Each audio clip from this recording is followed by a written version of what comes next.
పక్క పార్టీ నుండి తెచ్చుకున్నటువంటి నేత, అన్నాడీఎంకే నుండి వచ్చినటువంటి నేతను తీసుకొచ్చి బీజేపీ తమిళనాడుని సంక నాకిచ్చేసుకుంటుందా భారతీయ జనతా పార్టీ అన్నటువంటిది తేల్చుకోవాల్సినటువంటి అంశం. ఎవరైతే నైనార్ నాగేంద్రన్ మొన్నటిసారి అతన్ని అధ్యక్షుడికి ఇచ్చారు. ఏఐఏడిఎంకేకి సంబంధించినటువంటి నాయకులకి ఇష్టడు కాబట్టి అని చెప్పి పార్టీని నమ్ముకున్న వాళ్ళని పక్కన పెట్టారు. అన్నామలైని పక్కన పెట్టి మరీ ఈయనకి ఇచ్చారు.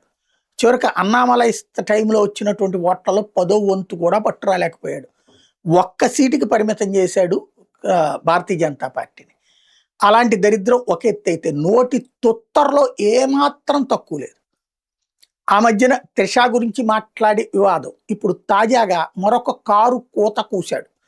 ఏంటయ్యా అంటే, ఏదైతే ఈ అసెంబ్లీలో డిఎంకే స్టాలిన్, ఉదయనిధి స్టాలిన్ని గురించి ప్రస్తావిస్తూ విజయ్ మీ నాన్న ఎక్కడా అని అడిగాడు ఉదయనిధి స్టాలిన్ని. మీ అమ్మను అడుగు, నువ్వు మీ నాన్న ఎవరు అన్నటువంటిది, మీ నాన్న ఎక్కడా అన్నటువంటిది అని మాట్లాడుకొచ్చాడు. అసలు డిఎంకేని విమర్శిస్తే ఈయనకు గోల ఎందుకు? ఇంకోటి, అక్కడేం బూతు మాట్లాడలా. స్టాలిన్, మెయిన్ స్టాలిన్ అసెంబ్లీలో కూడా రాలేదు, ఓడిపోయాడు, నువ్వేనయ్యా వచ్చింది అనే ఉద్దేశంతో విజయ్ అన్నాడు. అందులో బూతేం లేదే. అదే ఈయన మాట్లాడిన పదం ఏంటి?